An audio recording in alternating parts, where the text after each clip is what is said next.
I joined Neil just about a year ago, and as he mentioned, I've been working with him on the legal line. If you are a REBNY member, the legal line question of the week, Fair Housing Fridays, and I'm also the co-content creator for the toolbox. And I want to take a few minutes and just walk you through the toolbox. As Neil mentioned, about 2/3 of you who have signed up to do this webinar with us today are not members of the toolbox, and we would love for you to sign up. So I'm going to show you exactly what it's for, why it's there, and how to use it. Okay, Neil, if you could start the slides for me. Give me 1 second. Sure. Hang on 1 second. Here we go. I will start you from the beginning. Can you see my screen Yep. share? Okay. Good to go. Great. So Neil's great idea of the toolbox for real estate agent success is so that you can create a systematic workflow and use the same workflow and procedure on every transaction that you do. Next slide, please. Here are the basic things that you're going to find in the toolbox. The top row of icons are going to follow you on every single page so that you can easily navigate between the different sections of the toolbox. The colors will remain the same. You'll get used to which colors, refer to each type of section on the toolbox. We have checklists, templates, and forms, which are free to all members. So you'll be able to sign up for the toolbox and have access to all of those different types of options. And those things are the most key importance to using or starting or creating a systematic workflow. So you'll have access to that right away. You'll also have access to the Ask Neil section. Just like anyone who's maybe familiar with the REBNY legal line, the Ask Neil is similar. The difference is you'll be able to see the questions and answers of all of your colleagues as well. And this is free to all members. For Fair Housing and Rental Resources section, those are an upgrade. So we are going to offer those for anyone who signs up for our Pro subscription.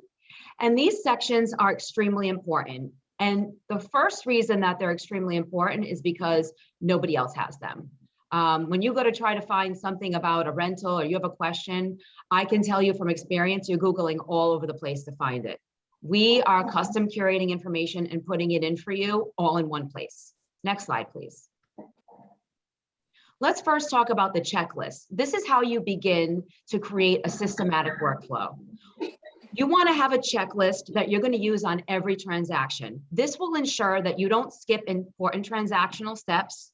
You treat each client the same, asking the same questions and following the same format, which is very important when it comes to fair housing law. And you're also making sure that you're collecting all the required New York State disclosures and forms at timely points in the transaction. You can choose from one of our pre-formatted checklists that are already on the toolbox. If you're a pro, you can ask us to create one specifically for you. Next slide, please. The next step is templates. Select toolbox templates to formulate an email and send to a client. Well, you're like, well, I know how to write an email. Why do I need this? In a systematic workflow, you're going to use the same templates over and over. Why? Because you're using the same checklist and the same process over and over. This will ensure that you're thoroughly explaining documents that you're asking your clients to sign instead of just like, oh, here, give me your signature. We have to explain these things. We have to explain the disclosures for fair housing and agency disclosure. Also, it's a time saver. When I was a broker, I would spend a lot of time emailing clients, rewriting the same things to them over and over, trying to cut and paste from previous emails and, oh, what do I have here? What am I doing?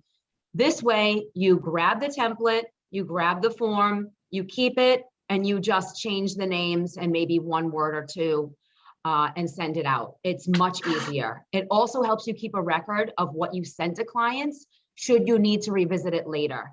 The template section is free for all members. Next slide, please. So finally, we have the forms, which I just mentioned. You have the New York State, all the New York State required forms, the agency disclosure for rentals and sales. You have the New York State for housing anti-discrimination disclosure. You also have the New York State affirmation forms for clients who refuse to sign disclosures. And then we also have sample cooperation agreements between REBNY and LIBOR members. So you can take all of these pieces off of the toolbox, save them onto your emails or however you want to in a PDF, however it's best for you, and just use these things over and over. Next slide, please. So here's the Ask Neil section. This is what it actually looks like on the toolbox. On the left, you'll see a blue Ask Neil button. That Ask Neil button follows you everywhere on the toolbox. So if you're looking at something on the rental resources section, you have a question, you don't have to navigate somewhere else to ask us a question about something you see. Just click the Ask Neil button and you'll see these questions up at the top for you to fill in. Your name, your email address. You'll choose a tag, which is going to be a topic like leasing or fair housing, co-ops and condos. If you need to upload a file to us for us to look at something, you can do that as well. And then you'll ask your question. Below is what you'll see on the Ask Neil page. These are questions and answers from your colleagues. So if you're a free member, you'll be able to see up to 4 most recent questions at a time. If you're a pro member, you can see all of them, and you'll be able to search the questions for a topic that you're most interested in for that moment. Next slide, please. Fair housing section. We have a multitude of different topics in this section. And I'm just going to name a few so that you get an idea of what you can be finding here. Neil's 10 Fair Housing Golden Rules. You have Fair Housing Act definitions, which people are confused about all the time. What's the difference between a service animal, an assistance animal, an emotional support animal? Are they all the same? Who knows? We know it's in the Fair Housing section. Go check it out. I created a Fair Housing Protected Class geography chart. That one is actually free for everybody because we want everybody to use that when you're presenting fair housing disclosures to your clients. I also created a New York City housing voucher chart. We have so many questions these days now about fair housing vouchers and, how do we work with voucher clients and do they pay broker fees and do they offer security deposits? I made a super simple chart of the most common types of vouchers that are offered in New York City so that you can go on and take a look real quick. I also created the What Can I Say series, and can is capitalized because we're always telling you, don't say that, you can't say that. Oh, you probably shouldn't say that. What we're telling you in the What Can I Say series is, what can you say? Somebody asks you a question in the elevator, and I call them elevator questions because that's when they happen. Who lives in this building? Are there families here? Is this neighborhood safe? These are the questions that we have to be super careful answering when it comes to fair housing. So the What Can I Say series tells you how to answer those questions. Also for pro members, you'll be able to access the client intake and qualifying checklists for both sales and rentals. This will ensure that you're asking the same questions for every single client and not getting yourselves into any fair housing hot water. Next slide, please. Next, we have the rental resources section. Again, something you're not going to find anywhere else. I created a chart for you to know which New York State leased riders need to be attached to what kinds of leases. So if it's a townhouse, you need this type. If it's a condo, you need this type. Housing Stability and Tenant Protection Act of 2019. It's now been over 2 years since this law was passed, and people are still confused about what the laws are. Roommates and shares, deposits on rental apartments, how to list a property, and of course, guarantors, and a whole lot more. Next slide, please.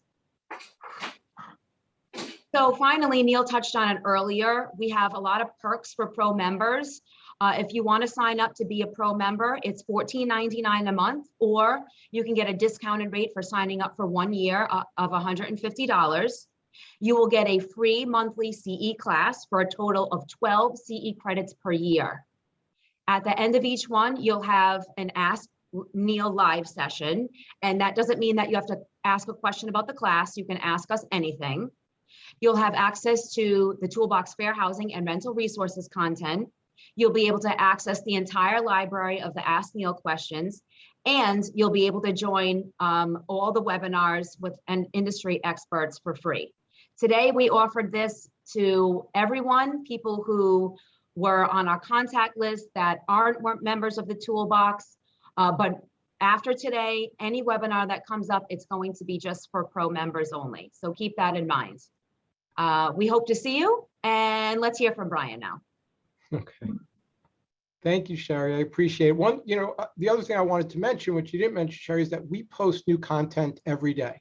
That's right. So every day, literally every day, 5 days a week, we are posting new content to the website. On Mondays, we share an email that summarizes what we put on there. So I just want everyone to understand that it's, in addition to all of that, we are literally putting on information that I think you will find interesting, whether it be fair housing, rental resources, or marketing. And so please be aware of that as well. So thank you, Sherry. And without any further ado, I would like to introduce Brian Tormey. He is the president of TitleVest, which is a First American company. And I'm going to let him do his intro. I'd love for him to tell a little bit about himself, kind of, how he's gotten here and so on. So Brian, thank you so much for joining us today. We have known each other a very long time. I feel like we've kind of, I'm older than you, I know that, but we've kind of grown up together in this industry. So I really appreciate the time. Yeah, well, thank you very much for having me here, Neil. And yeah, I've been doing this about 20 years, and I think I got to know you within probably year one of me getting in this business. So I think it's probably 2 decades that we've been working and partnering together. So thank you very much for all the friendship and partnership along the way. You have a fabulous firm, and I'm really excited about the toolbox as a resource for the industry. I think it sort of, as I'll touch on later, fits in very well with sort of like the mantra of TitleVest, of like just putting good resources and tools out there into the industry and trusting that that will create the good karma that brings the business back in the long run. And so I'm very excited for all this set of exciting tools that you've built out. In terms of a little bit about me, I'm definitely not my mother says that I am now officially a New Yorker because I've lived here more than half my life, but I'm originally from a cattle and timber ranch way out in a tiny town called Dallas, Oregon. And definitely didn't grow up in the big city. Grew up walking around cow pastures and whatnot as a child, but came to school out here in New York, and then fell in love with the energy and vivacity that is New York City. And to my parents' chagrin, stayed, found a job, started setting down roots, found a girl, got married, all this stuff, and very happily a New Yorker these days. As mentioned, oh, go for it, Neil, sorry. No, go ahead, keep going. I was just to say, I got in the title business about 20 years ago. Before that, I had spent about 5 years cutting my teeth in the legal department for Boise Cascade, a big timber company.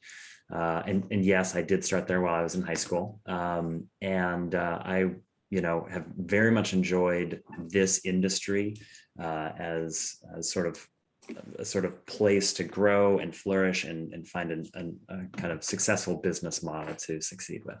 Yeah, but title is a pretty discrete marketplace though. So how did you actually get into the title business? Yeah, it's interesting. I thought I wanted to grow up and be a lawyer like you. And I graduated from undergrad, went and worked at a big firm called Skadden Arps. And spent a year there and sort of got to a point. I was working in mass tort litigation, asbestos litigation. And I got to a point after a year where I wasn't quite happy with sort of, and I think part of this had to do with litigation aspect, that I wasn't working on something collaboratively, that we were building together, but it was more anchored in that sort of contentious argument side of business, which needs to exist. And that's not all of law. And so I started thinking and looking around for like, okay, what's next? And as mentioned, I'd spent 5 years during a little bit of high school and college working at this big timber company in their legal department. I had helped map out all their land ownership, easements, leases, et cetera, into this massive GIS, geographic information system, sort of that stuff you see on Apple Maps and all that kind of stuff, built it all out into this big system for them over a course of a number of years.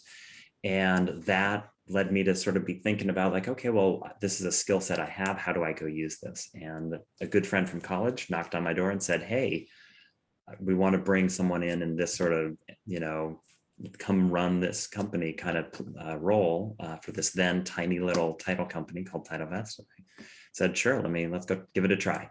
And here we are 20 years later. Wow.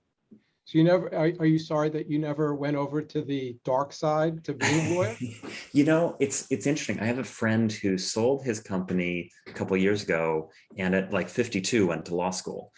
And I've been keeping up with him as he's gone through law school in his 50s, and he's loving it. And it's still something I don't know, I might do it. I feel a little bit like the one actor in the what is it? Is it Suits in the television show where like I don't have a law degree, but I pretty much talk with lawyers and sometimes agents and clients about and answer legal questions all the time. Like I love that part of it. So I think I just missed what part of law I would have loved so much. Right. I mean, you mentioned the litigation piece, and I always say, that I always joke, I'm a lawyer, but don't hold it against me. Right. We're the good people, right? We Right. do transactional work, and I could never litigate. Yeah. I It's don't on your fight with DNA. anyone. I can't fight with anyone. It's just not what we do. But I remind the agents on this call about the wonderful thing that we do, right? We do every day, and I don't want anyone to ever lose sight of this. We help people find shelter. Shelter is like the most basic need one of the most basic needs, and we help everyone do that. And so I think sometimes we all get caught up, whether it be title, running around doing your deals, doing the closings, whatever. I think we lose sight of the fact that we do this amazing thing for people, and I hope people really appreciate that, because again, it is a great business. We, for the most part, people are very happy when they're done with us, so to speak. So, Yeah. which is a great thing. Obviously TitleVest has grown significantly. I knew the principals. It has been sold. You've stayed on. You've become its president.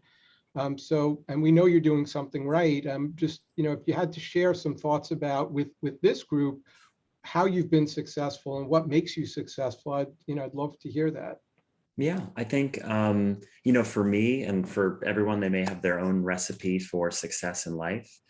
For me, it's really been about trying to stay humble and always be willing to do the hard work whenever it shows up, and do that work alongside your coworkers, your clients, your prospects, your team, whether it's big or small, and really focus your efforts on sincerely trying to help those around you, irrespective of the perceived gain or benefit to yourself or your team. Because you really never know when that one small favor will turn into a big client, a big contract, a situation, a recommendation onto the next person. So for me, like just always being willing to, do anything that shows up, whether it's big or small, and just help the people around you is my number one guiding principle.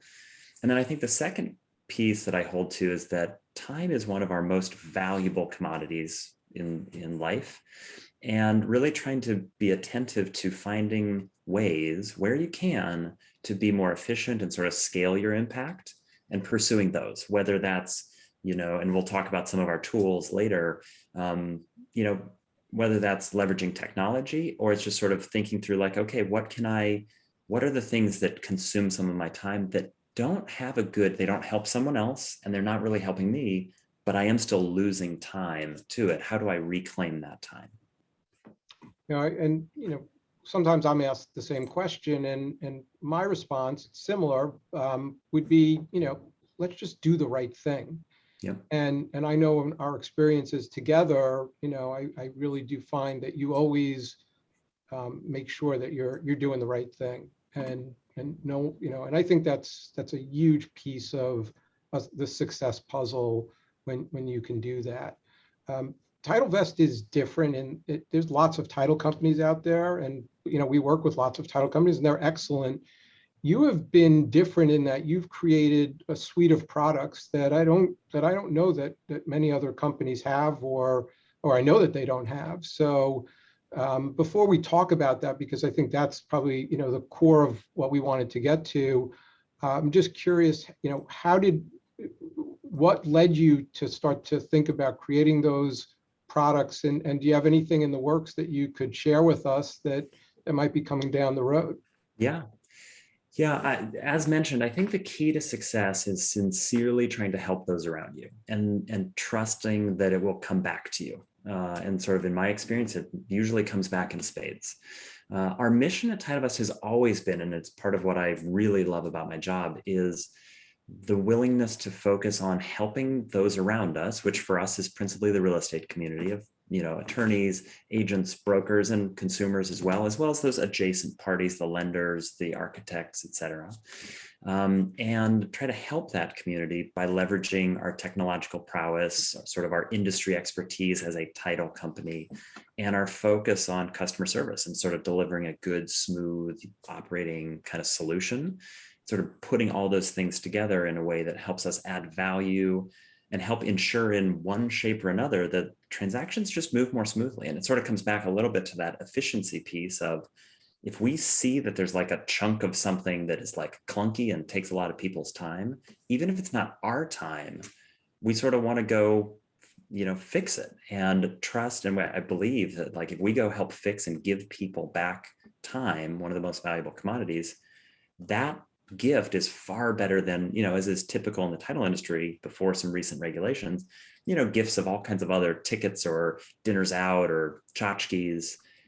The gift of time back to customers and clients is so much more valuable. Everyone can choose to spend that with their kids, their family, their parents, their friends, their passions or hobbies.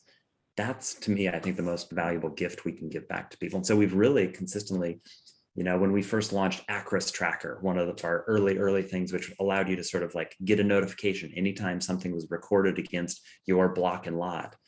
Since then, New York City has come in and built out their own version of it. But we sort of were first like, oh, we can go build this.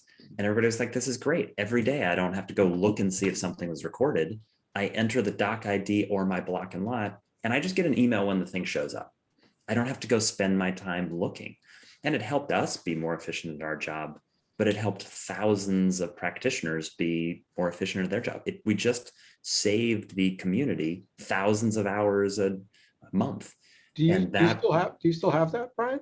Do you still We offer that? discontinued it only because Acris actually, and we work very closely. We're the only title company that has sort of an active seat in the dev environment for New York City's Acris technology group. So we actually ceased using it really because they took our code and like reworked it and put their own version out there. So I believe that's actually still available on the New York City site. If they've since taken it down, if anyone knows, maybe I'll even go check. We can always go put ours back up.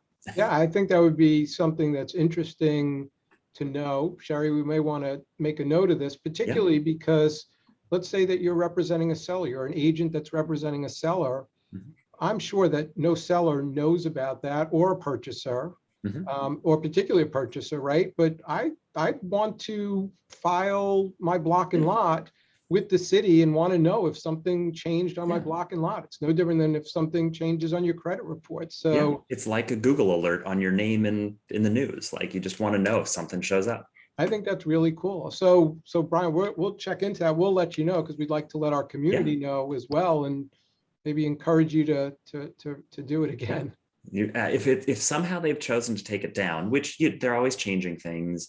If they have, and I hadn't paid attention, because we did that probably 18 years ago. And I'll happily put it back up if somehow it's needed in the industry. Always keen to build things that are good for the industry. Before we get into specific products, because that's really an interesting product, anything else on the horizon that you want to share with us, or that you can share with us? We've got we're always working and doing some R&D and scheming. And so we've got two things that are sort of, in the R&D stages right now. One is earlier in the process, and we're just really starting to build the tool. But I actually have hired back a fabulous GIS data scientist who spent time working for Apple Maps, helping them do all that, build out what you all use on your phone, if you're an Apple iPhone person. And we rehired her. She helped us build out Sightline, and we've rehired her, and she's helping build out another, what I think is going to be a pretty revolutionary tool, also inside this GIS mapping platform. It actually has more of a national scope. It'll be applicable here in New York as well as across the whole country. And for now, I'm keeping it a little bit under my hat. But stay tuned. She's been working on it for about 4 months now.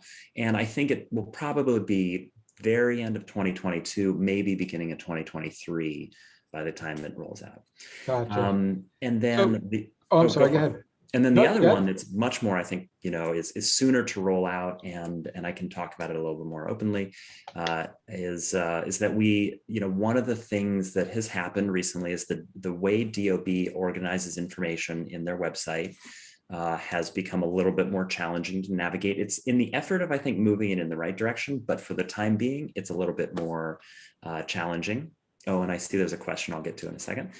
And so one of the things that we have been working on is actually sort of an extra set of data and information specifically on our co-op lien searches that help parse some of that DOB information in a way that we think will be very useful for the transaction participants, because they're not, on average, they're not ordering a title insurance report that comes with a full set of municipals and has some more of that information in there. So we've worked out and sort of built out a new sort of enhanced sort of set of information, et cetera, for the DOB, CFO and permits and that kind of stuff. That would be very cool, right? Yeah, That would so be, that's, I've got, Q1. yeah, because we've got some of the AGMB team here that does purchase and sale work. We do a lot of co-ops, obviously. Yeah.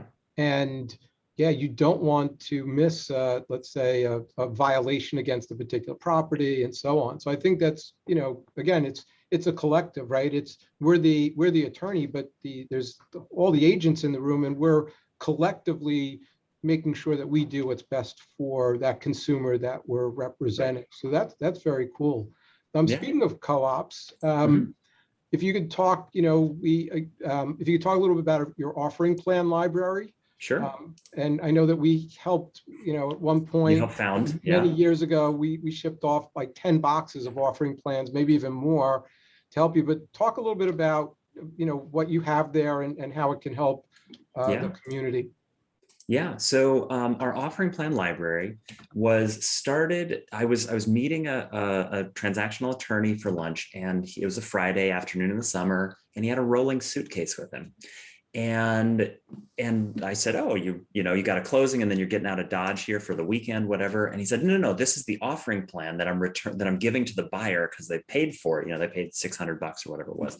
And this is the offering plan and all the amendments. And he showed me inside the suitcase. And I was like, that's crazy. I mean, it was like 4 reams of paper, right? It was like, 15 pounds of paper. And I was like, is this typical? And he explained to me how this is 2004 or 5. And he explained sort of how offering plans normally operated. And I was like, that sounds wildly inefficient and costly. And even though I grew up raising timber and my family still makes money selling trees as a harvestable crop, I still don't want to see us all just produce a lot of paper and all the chemicals and all that stuff. So anyway, I said, well, we could do better than that. Let's just invent a technology thing. So what we did is we went out to the real estate community, and yes, AGMB donated, I think it was well more than 10 boxes, quite a load of offering plans and amendments, as did many other brokerage offices and other industry practitioners. And all in all, I think we've total since inception, I think we've received something like 2,400 boxes of offering plans. So if you think about the amount of paper that represents, we've since fully scanned, digitized in what's called OCR. It's optical character recognition. It's basically so you can text search, you can type in words and jump to it. All those boxes of things. And we are still very open for more donations. If you've got stuff clogging up your closet, we know how much every square foot in New York real estate is valuable. Please send them our way. You can just reach out to us at offeringplans@titleofus.com, and we'll coordinate picking those up and taking them off your hands. And so we scanned it all, digitized it, and made it available. We've got over 7,000 buildings represented on our website. You can go to titleofus.com and then under services, select offering plan. And it's super easy to order one. The digital copy is delivered to you within a day for free, along the offering plan and whatever amendments we have.